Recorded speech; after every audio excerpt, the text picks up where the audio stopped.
Another episode of Amputee Outdoors. I'm your host Glenn, and today we're going to be setting up my new make your own gear, do it yourself lime green hammock with new straps and everything. I got this little bag that I made, fits all into. It's much smaller than my other hammock in size here, but this is a 11-foot hammock with a ridge line of 87%, which takes it down to just over 9 feet long for a ridge line.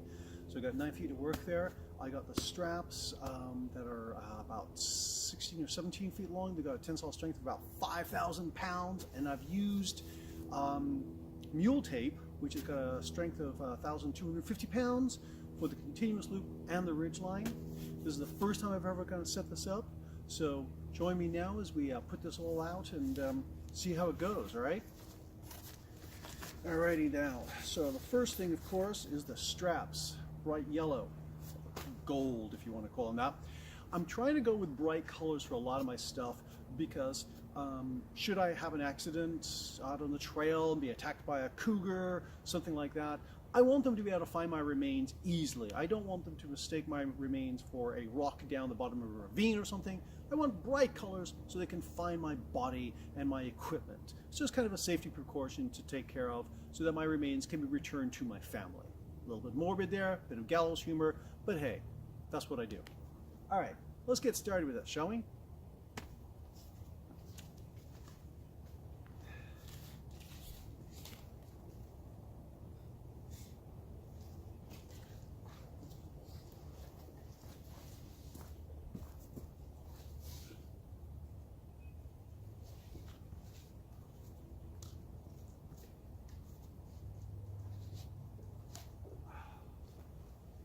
Now the other thing that I'm going for here is not using hardware. I'm trying to use knots and loops and things like that. I'm trying to avoid hardware to try and bring down my base weight a little bit. I'm not trying to do the ultralight thing. I'm not that kind of person. But hey, if I can bring my weight down and still have the same functionality, the same comfort level, I'm going to try and do that. All right, let me get the other strap up now.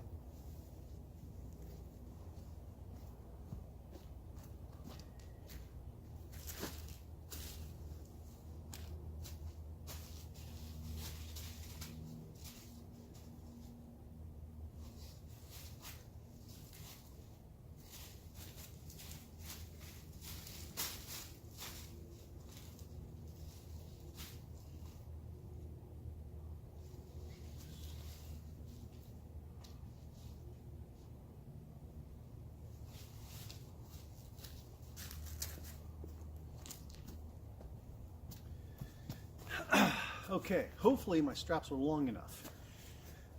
If they're not, I'm going to have to go make new straps, and that's going to be a pain in the butt. But anyway, so inside my DIY bag here, I've got my DIY snake skins too. I just have some old nylon that I had laying around. I just made these snake skins, pretty good. All right, so I'm going to tie a Beckett hitch to this end, Beckett hitch to this end, and let's see if that works out. These snake skins are not actually waterproof. They're really just to kind of keep the dirt off. So if it was raining, I would probably just kind of loop this over my shoulder like this. Doesn't this make an attractive scarf? It does, doesn't it? And do it this way because, yeah, these aren't waterproof. Like I said, they're just to keep the dirt off and kind of keep things organized.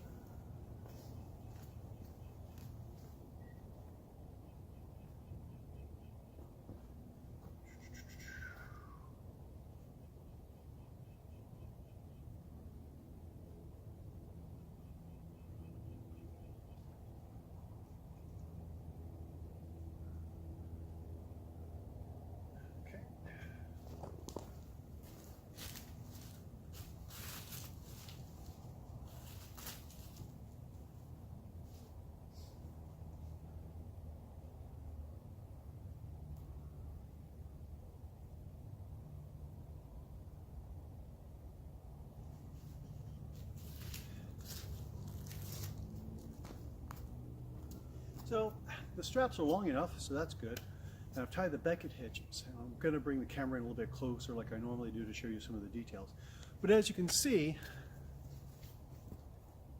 got a little droop, and I like it a little bit tighter than that because that's representing my ridge line. So I'm going to try and snug that up a little bit tighter before I actually deploy the hammock itself. All right, hang on a second here.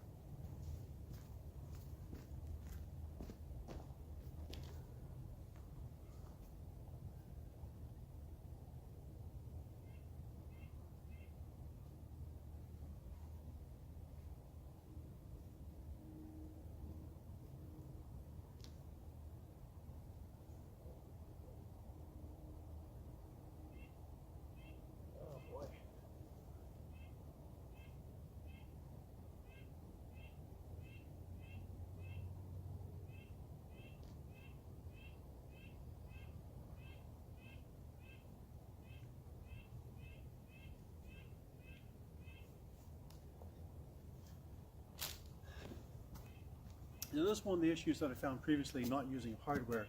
It's kind of tricky to do some of this stuff and get that knot tied, especially when it's getting cold and it's getting wet and your fingers are getting numb, right? It's a little bit tricky. So I'm kind of struggling with this right now. All right, I've got it strung up pretty much how I want it. One of the things that I found is it's easier to tie the becket if you get your strap going through the continuous loop, wrap it around one more time, kind of cinch it and hold it tight, and then do your becket hitch.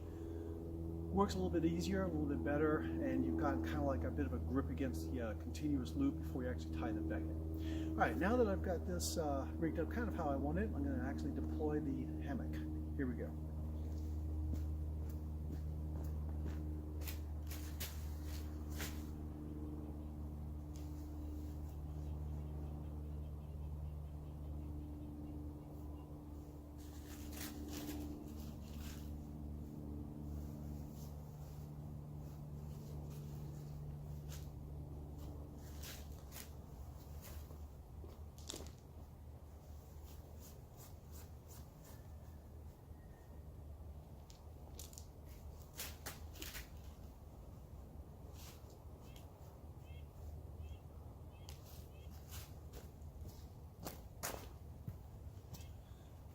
Now that is a bright green hammock. Let's actually get in it now and see how it goes, all right? Wish me luck.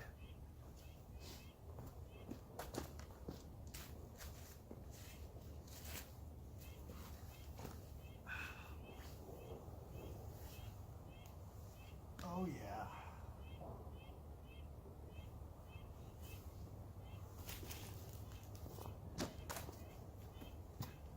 All right, it didn't break immediately. Let's bring it a little bit closer now and have a closer look at some of the details.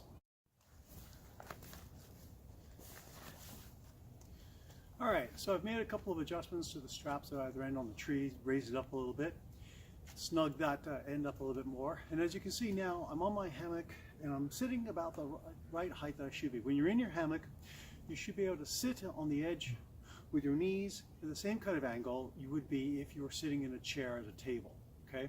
You don't want to be all cramped up like this or all extended too far.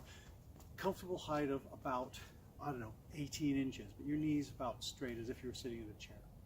All right, let me get my tape measure now and then go see where the height is there at the end of the hammock and get a measurement there, and then tomorrow morning check and see where it is. Hang on. All right, now the distance between these two trees is pretty extreme. And that's why this is hung so high. It comes down a little bit, but yeah, it's hung pretty high. You have to do that when you've got a long distance between trees. Where do I come out here? I am at 72 inches, 6 feet, 72 inches exactly at this point. Okay, let's check the other end. All right, let's see where we are at this end.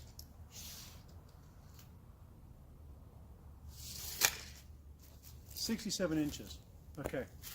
All right. So let me bring the camera in close and show you some of the details here so you can get a good look at it. And then I'll spend the night in the hammock, check the measurements tomorrow morning, see how it turned out, and give you a full report then. All right. So that's the becket hitch at this end. And I wrapped it around the continuous loop a couple of times before I did the becket hitch. That made it a lot easier. And when you tie the becket hitch, don't tie it on the strap, tie it on the continuous loop side. Because what it does then, it pinches up against the loop and it jams against itself. Won't come undone. Up at this end, I've just got loop sewn there and just strung through that loop.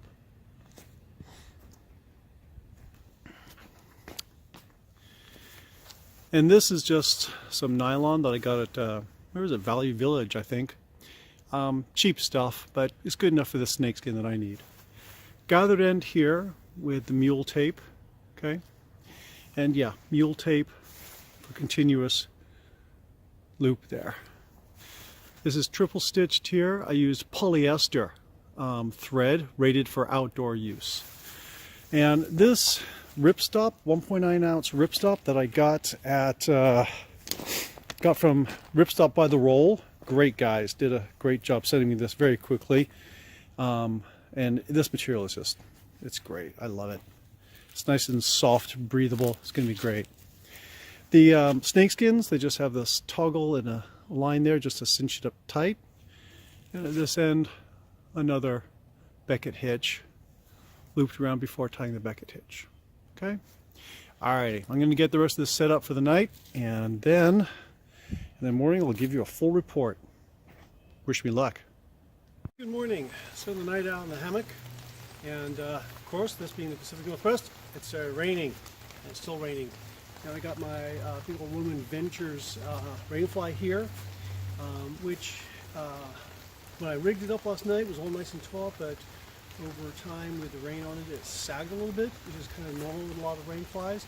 It's not really a problem, it's just something that happens with rainflies.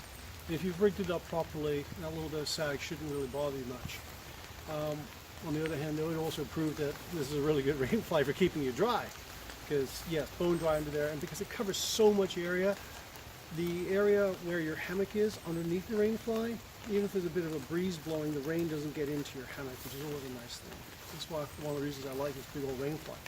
But the real big thing here this morning is to test my new hammock and those new bright gold yellow straps and see how much sag I got from them. Now, if you remember, when I got it all set up, I was sitting at about chair height, which I always recommend. That's the correct height. And at this end I was 72 inches, and I think that end 67 inches. So let's measure those now. I don't think I'll be able to show you the sitting part of the hammock. I'll see if I can rig up the camera and show you that. But let's just check the measurements first and see how we do, okay?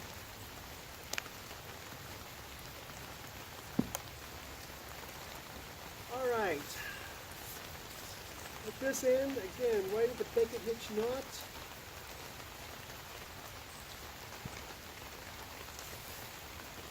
68 inches. So we were at 72, we got down to 68, so we lost 4 inches.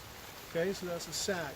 Now this may be that the straps, they just have to do some stretch and then they don't stretch any past that point. Because I've encountered that with a few other kinds of straps as well. These are polyester. And I think that may be the case with these, where they'll stretch out and then they'll kind of hold that length. Let's check the other end now.